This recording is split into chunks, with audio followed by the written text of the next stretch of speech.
Bienvenidos a Expediente Sin Filtro. No en el sentido físico, sino en la memoria colectiva. Lugares que fueron reales, documentados, habitados por personas reales, pero que alguien decidió que era mejor que el mundo no supiera que existieron. Uno de esos lugares operó durante años en el noreste de China, bajo la apariencia de una simple instalación de purificación de agua. Tenía nombre en clave. Tenía estructura militar. Tenía personal científico. Y según distintos relatos e investigaciones posteriores, tenía algo más. Prisioneros a quienes sus captores no consideraban seres humanos. Se llamó Unidad 731. Lo que ocurrió dentro de sus muros es, según muchos historiadores, uno de los capítulos más perturbadores y menos conocidos de la Segunda Guerra Mundial. No porque los hechos sean inciertos, sino porque, durante décadas, existió un acuerdo tácito entre dos de las potencias más grandes del mundo para asegurarse de que nadie hablara demasiado de ello. Para entender por qué, hay que retroceder al Japón de los años 30. Un país que en ese momento no era la nación pacífica y tecnológica que muchos conocen hoy. Era un imperio en expansión, con una ideología militarista que consideraba a ciertas poblaciones como inferiores y con una ambición territorial que lo llevó a invadir Manchuria en 1931 y a embarcarse en una de las guerras más brutales del siglo XX. En ese contexto, un médico del ejército japonés llamado Shiro Ishii comenzó a desarrollar una idea que, según algunas versiones, había estado gestando desde sus años de formación. Ishii era brillante, ambicioso y profundamente convencido de que la guerra bacteriológica era el futuro del conflicto militar. Se cree que viajó por Europa, estudiando los avances en armamento biológico, y que regresó a Japón con una certeza. Su país necesitaba desarrollar ese tipo de armas, y necesitaba hacerlo rápido. El problema era la investigación. Para desarrollar armas biológicas efectivas se necesitaban sujetos de prueba, y Ishii, según los registros que sobrevivieron, no tuvo ningún reparo en decidir quiénes serían esos sujetos.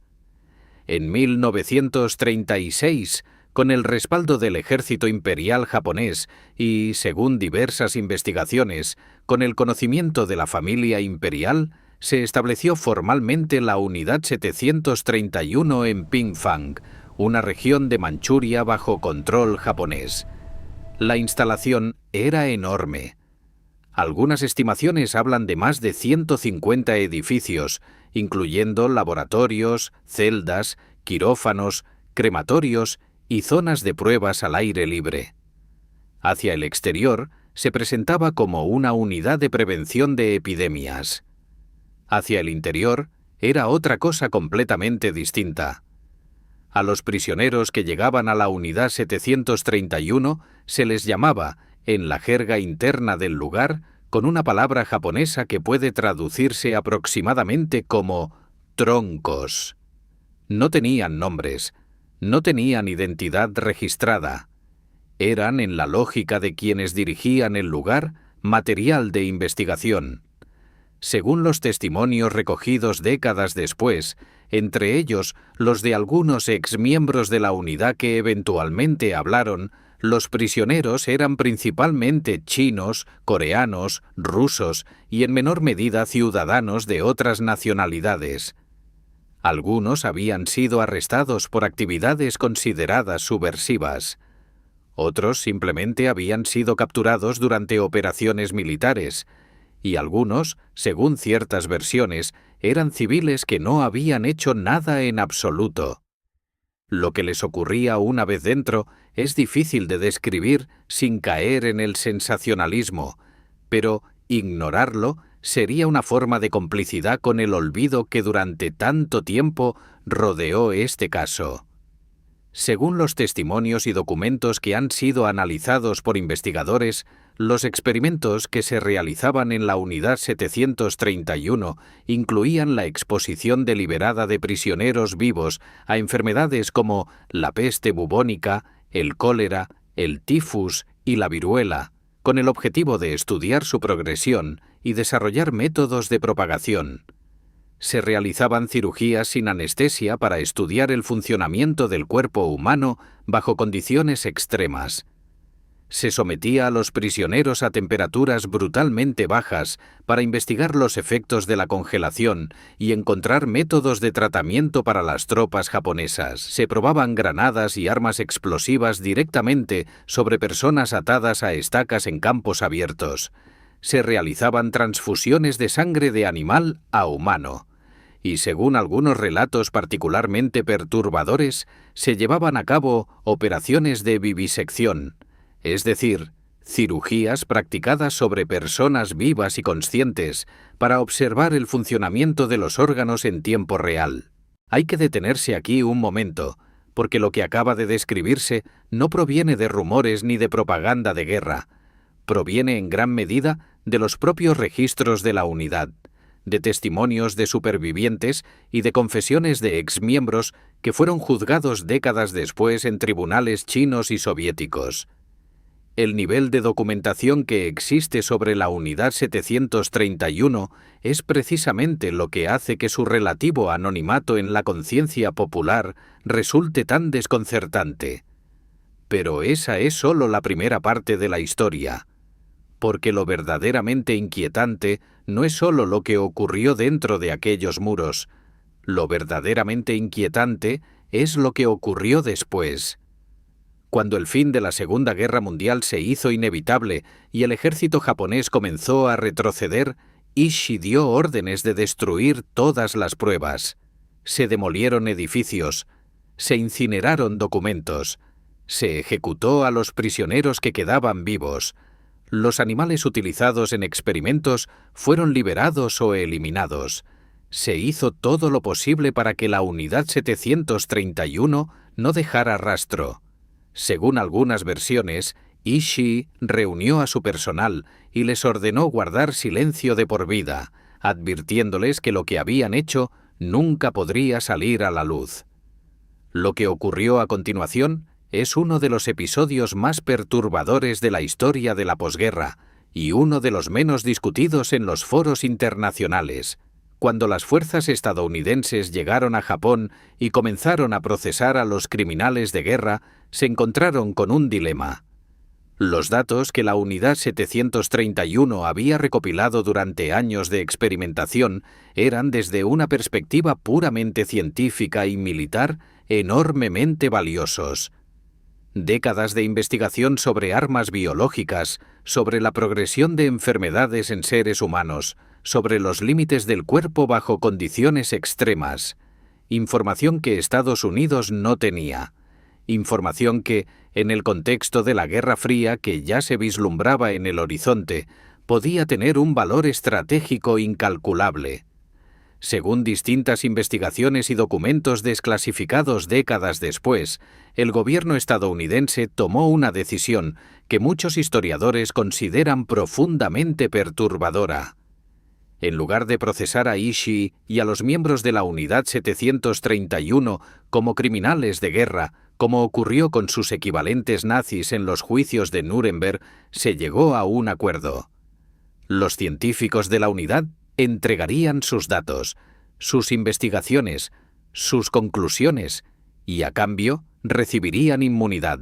No habría juicios, no habría condenas, no habría registro público de lo que habían hecho. Shiro Ishii, el hombre que según múltiples fuentes diseñó y supervisó uno de los programas de experimentación humana más brutales del siglo XX, murió en 1959 en Tokio, de cáncer de garganta, en su cama, sin haber pasado un solo día en prisión. El impacto de esta decisión se sintió durante décadas. Durante años, el gobierno japonés no reconoció oficialmente la existencia de la Unidad 731. Los libros de texto escolares no la mencionaban. Las víctimas, en su mayoría ciudadanos chinos y coreanos, no recibieron compensación ni reconocimiento oficial durante décadas. Las familias de quienes murieron dentro de aquellos laboratorios vivieron con la carga de saber lo que había ocurrido, pero sin que el mundo lo reconociera formalmente.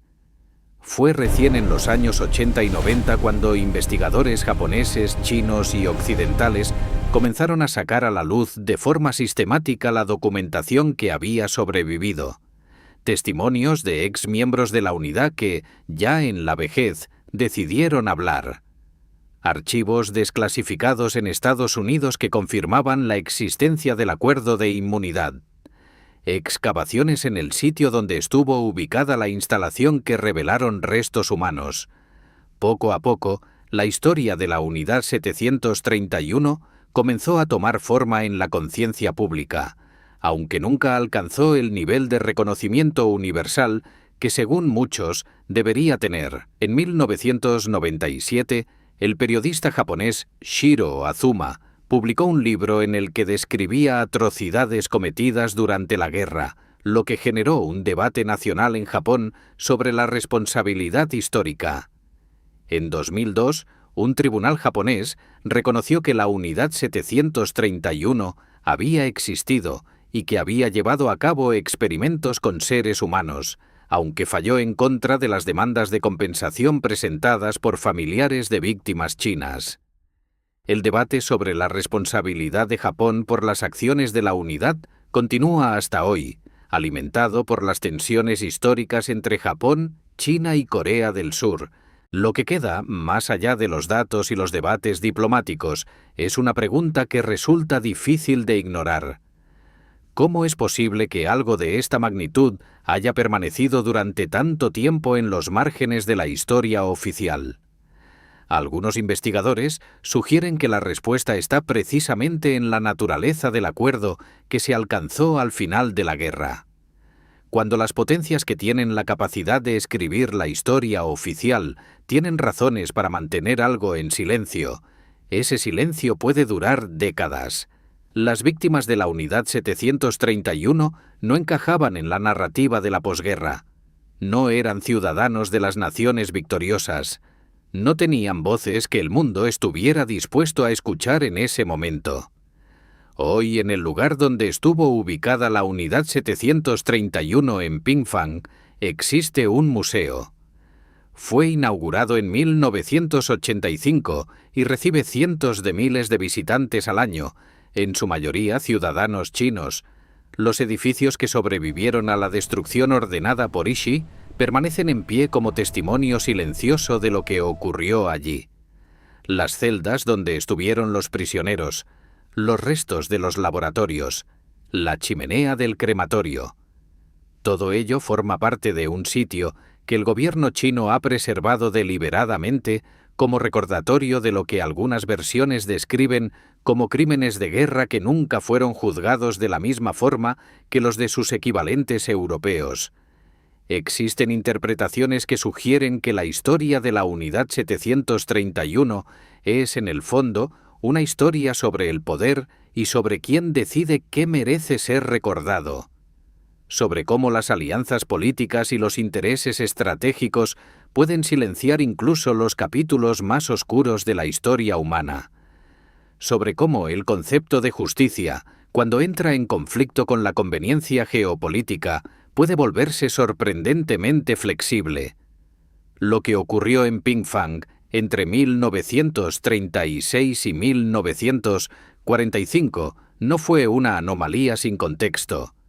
Fue el resultado de una ideología, de una estructura institucional, de decisiones tomadas en los niveles más altos del poder militar y político japonés, y de un silencio posterior sostenido por más de una potencia mundial. Las personas que murieron dentro de aquellos laboratorios no fueron víctimas de un accidente ni de una locura individual. Fueron víctimas de un sistema. Y ese sistema fue protegido, al menos parcialmente, por quienes tenían el poder de juzgarlo. La Unidad 731 existe hoy en los libros de historia, en los archivos desclasificados, en las excavaciones arqueológicas y en los testimonios de quienes sobrevivieron o de quienes, con el tiempo, decidieron hablar.